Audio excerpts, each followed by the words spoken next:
What's up, y'all? It's Candace from Candace C Fitness, and today I have a video for you all about squatting. Now, squatting is something that I know I love. It's one of my favorite exercises to do, and there's so many different ways you can do a squat. And we're gonna go over that today. But first and foremost, I'm gonna go over exactly why you should like squats and what the benefits of them are to you, no matter what fitness level you're at, where you're at in your workout journey, why you should learn to love squats. So let's get into that first. Here we go. All right, y'all, so squats are one of, like I said, my favorite exercises. And it's not just because I want a nice lower body or I tend to carry my weight all down here. So squats are gonna help me build muscle so I don't in that area, or I don't carry as much, however you wanna look at it. But squats are beneficial because when we develop the muscles that squats work and they are strong and toned, we're going to get the benefit in other areas of our lives, from whether you are a runner, a walker, whatever you do as far as just throughout your day. When your glutes and your hamstrings are strong and you have good hips, you're gonna decrease your ability to get injured doing stupid things, because we all have heard or personally have gotten injured bending over or picking something up off the ground. When we learn how to squat properly, we develop our posterior chain muscles, and our posterior chain muscles are basically everything along the back of our body. So our glutes, our hamstrings, and then also our hips, our abductors, adductors, everything that really help us move better and feel better with less pain. So that is number one as to why you want to learn how to squat, because it can target those muscles and help strengthen them so you feel better later on when you're doing everyday activities. And especially if you are someone who loves to run or loves to do different cardio activities, when your glutes and your hamstrings are working properly, are engaged and activated, you're going to be able to run farther with less effort because your hips are going to have better mobility, which is what we want. Our glutes, number one, are our biggest muscle group in our body. So strengthening those through squatting, and then of course you can strengthen them in other ways too, but through squatting, you can help develop to where they are able to extend your hip better, because let's be honest, a lot of us have tight hips. If we sit a lot, we are naturally going to be tighter through here. Our glutes responsibility is to be able to help extend our hips, so help it go back. And when we are running and walking, that's a big, big deal. And we also are going to be developing our hamstrings, another thing that helps move our leg back and forth and inserts into that hip area. So it's all kind of interconnected. And when we squat, we're working both of those muscles along with some others, but both of those muscles that can really help us develop good and strong lower bodies to where we feel better during everyday life. So that is a big reason why squatting is important. And then again, we want to think about our hips. Most of us, we sit a lot and we don't realize it, especially if like right now, we're just getting over this quarantine craziness. And that is a time when I know I personally have been sitting more, so my hips are tighter. And when we are able to extend our hip because we have strong glutes and strong hamstrings, then we are going to be able to feel better and not suffer the consequences of sitting quite so much. So when you learn how to squat properly, that can be a benefit.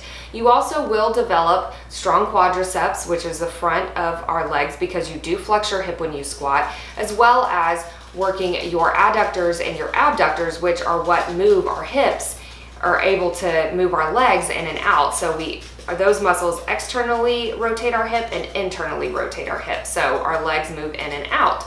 So when we squat, we can work on all of those things, as well as our core, which is an amazing, amazing part, and our back, and even our feet and ankles. So it's all a great reason, all of that tied together is a great reason to love to squat. So hope that helped you understand a little bit better why you should like to squat. And now we're going to dive into my 4 top exercises, or types of squats rather, that I enjoy, that I think you will too, and why you should. All right? So We're gonna go over this right now. We got the goblet squat first. We've got the sumo squat. We've got the split squat, and we have the front squat. So all of those, they all work that lower body, but they work it in different ways, and that's what we're gonna dive into right now. All right, guys, so first exercise is the goblet squat. Now I'm gonna show you two variations of this, essentially to kind of help if you have either one of these problems when you do it. So a goblet squat essentially is where you are going to hold a weight, and I'm holding a kettlebell, you can hold any sort of weight, but it's at your chest and you're holding it right up, right in line. You don't want to hold it up here. You want it to kind of rest, keep those shoulders back, and you're going to sit back, have your feet about hip width apart, and you're going to sit back into your heels, sit back into your hips, into your heels, keeping that core engaged. And you want to think about how close you can keep that weight to your body. If you're holding it way too far out, then you're not going to be able to get that core engagement like you want. You also want to pay attention to that lower back. If your lower back is arching a lot, then that means that core is weak. You want to keep that nice neutral spine the entire time to ensure that you're engaging your core. And then another thing, when you squat, one thing you can pay attention to, or you should pay attention to rather, is whether or not your knees turn in. So if they go like this, so when I'm squatting down, if you notice my knees are kind of going out a little bit. You don't want them to turn in. If they do, then that means that you have a weakness either within your adductors, or you have your valgus, you have a valgus knee essentially, which it means part of your quadriceps are weak. So what you can do to kind of help that is either you can put something beneath your heels, because it can also indicate, that your ankles are weak.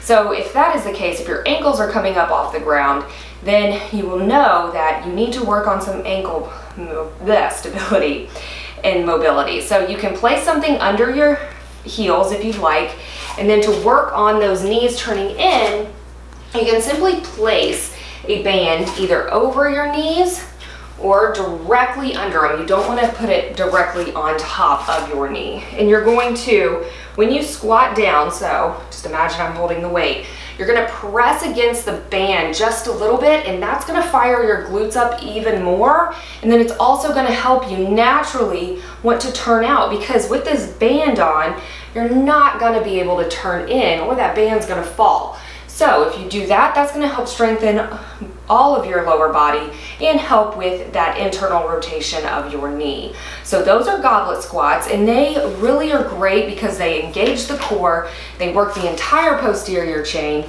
and they also really work your quadriceps as well because you're holding that weight in the front. So it's a very, very effective exercise. The best way to start out with a goblet squat is essentially body weight, of course, but then you can also gradually increase the weight. You can do it with a kettlebell or a dumbbell, or even some bands. You could hold bands up at the top, and that's going to help you develop those muscles that we want to develop to help us really engage and get more bang for our buck in everyday life.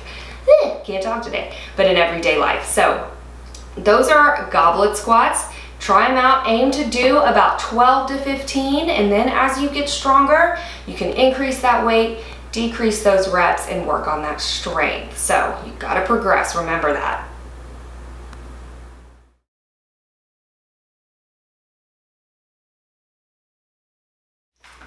All right, guys, so the next exercise we are going to move into is a sumo squat. Now, I love sumo squats because they really work that inner thigh area, and they also allow you to be able to really go heavier with weight because you're holding it down, versus some other squats where you might be holding a barbell or something up on the top or even down on the sides. So you're just gonna hold one heavier weight, and you still need to nail these first with no weight before you move into any weight. So the biggest thing with a sumo squat, or a plie squat if you will, is your feet are turned out. Now most of the time you will hear people say that you want to keep your feet kind of face forward, slightly turned out, just so you can get that good external rotation of the hip and get those glutes engaged. But for these, you are definitely going to keep those feet turned out, and you want to get a decently wide stance. You're going to hold a weight in between your hand or in between your legs with both hands and slowly lower down, trying to keep your chest up as much as you can, and you're going to feel a big stretch in that inner thigh. Then when you come up, you're going to squeeze those glutes, and you're really going to engage that underbutt area as well, that a lot of us, I know me personally too, that's where I like to hold a lot of fat, if you will. It really is good at targeting that. And like I said, you can go heavier with weight just so you can really work on that strength and really work on toning. And it also is great for your hips. If you have really tight hips, you may find that you're not able to get super low, and that is fine. But the more you do it, just with body weight too, the more you're going to start to feel those hips open up. And you're going to get stronger all throughout that posterior chain, and you're going to feel it in your core as well. So you want to really focus with these, keeping those shoulders back, core engaged. Try to keep your body as straight up as you can. And you can progress to this, or with this, to a barbell eventually if you want to, doing like a back squat in this stance. And you can really hold heavier weight as well. So if you feel any pull or anything like that, just be sure to stretch before you do this with a foam roller, not static stretching, but really work out any tightness that you need to before you do these. And the more you do it, the more you'll start to see that you are getting looser, you're able to get lower, and you can really feel that side butt, those inner thighs working, which is why I love the Sumo Squat. So try these out. Aim again, 12 to 15 reps to start, and then move up in weight, move down in reps, start working on that strength.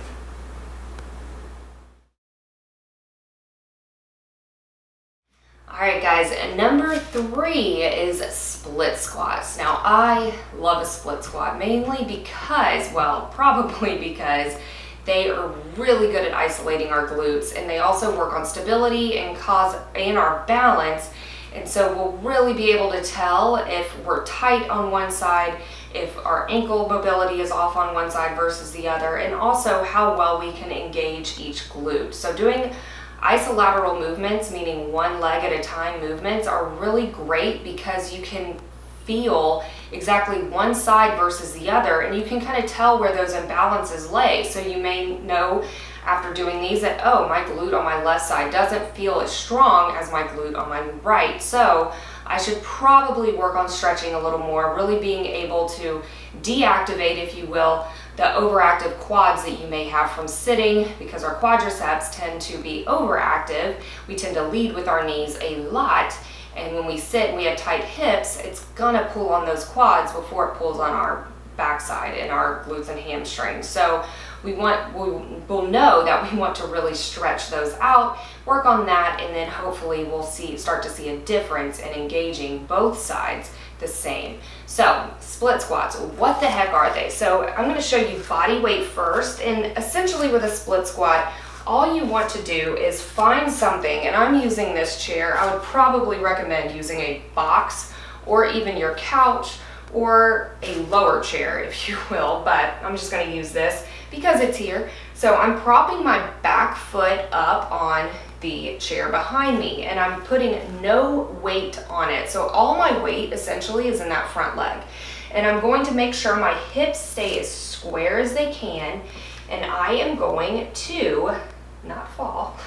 I'm going to lower myself down to where I am in about 90 degrees. Now, a lot of people will tell you that you shouldn't lean forward in a split squat, and I don't believe in leaning fully forward, but having a slight lean in your torso and your back while keeping a neutral spine, I feel is good, because you're able to really feel that glute a little more when you are bent over, because that glute is stretched, that hamstring stretched, and you're able to really work it. So you're going to lower down to about 90 degrees. You don't want that knee going forward. You want to keep those hips back, keep that leg 90 degrees. Try to keep this leg just as neutral as possible, but those hips forward, lower down, drive it up.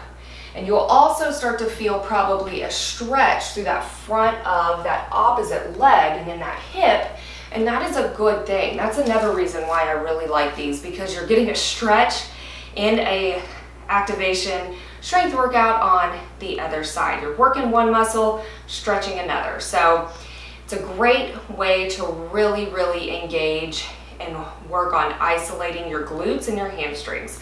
So again, you simply are going to grab a weight. If you're going to hold it, you can hold the weight up too with these, or you can hold it down. And I recommend really holding it in the leg or on the side of the leg that is working, just because it also helps strengthen that leg. So again, you really want to focus on not letting that hip turn out, keeping those hips forward the entire time, lowering it down, engaging that core, exhaling as you come up. Lower down, exhale as you come up. Now, if it's too challenging for you to just put a leg behind you, if your balance is too off, it's okay. To start out, you can also just do a stationary, essentially a stationary lunge, which is also a split squat. So you're just focusing on keeping all that weight in that front leg, drive it down, right back up. Drive it down, right back up. And you'll notice that I am not letting my knee go over my ankle. You want to keep that good 90-degree angle, because that really helps isolate those glutes and hamstrings and not engage those quads. So try those out, about 12 on each side to start. Start with body weight, work your way up to some other weight, and enjoy. You will feel the burn on those.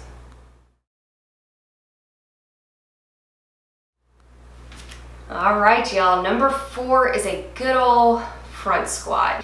I'm gonna start with one weight on each side. In a front squat, normally you would hold a barbell in front of you or 2 weights, essentially, but I'm just gonna hold one, because this is how you would want to start out, essentially doing one side at a time and really working your way up. And that way you can also isolate and kind of see your weaknesses as well in your shoulders and your core and everything else. So a front squat is essentially exactly what you would think. So you're holding something in front of you, feet are close together, so not super close, but about hip width apart, so kind of like a goblet squat. And you're going to sit down and back, stand up, squeeze those glutes at the top, come down and back, stand up, squeeze the top. So as you're going down, you're engaging that core as well as keeping that chest up, and these are going to work the front side of your body a little more. So you're gonna actually probably feel it a little more in your quads, which is okay, and your core. And that's why I love these, because they're kind of diverse. Of course you're working your glutes and your hamstrings, but if you want to give your quadriceps a little more attention, these are great. Not to mention they really work on your strength, because they make you engage your core. If you do not engage your core, then you are going to fall over, or you are going to feel it in your lower back, because you're holding something in front of you versus behind you. So when you are leaning forward, if you will, as you're squatting, you're going to feel, if your back is weak or your core is not engaged, then your back's gonna fall out and you're gonna lean forward, and then you're gonna really not be able to engage those glutes. You're gonna feel it all in that lower back. So it's a great test to see just how strong your core is and how much mobility you have in that front area of your lower body. So that is my 4th favorite squat. Now there are many other squats, but these are 4 of the basic ones that I think you should start with, and you can incorporate into any routine that you have. And again, remember, squats are great because they burn more calories than anything else, and they work that lower body, that posterior chain, and some of the front, in a way that's going to help you in everyday life, decrease risk of injury, and improve your mobility. So, hope you enjoyed that. Hope you learned something from those exercises today. Again, all of them start around 12 reps, start with body weight, then work your way up and see how far you can go and how good you feel once you start squatting. Again, guys, I'm Candace from Candace C Fitness. Be sure, if this video helped you out, to give it a like, share it, subscribe to my channel. I would love for you to also join my mailing list. I've send out tips and tricks every week, help you get in the know on some of my new programs when they launch. And if you have any questions, I'm here for you. Drop a comment below or email me at the link below, and I would love to hear from you. So hope you guys have a great day. Enjoy your squatting, and I'll catch you next time.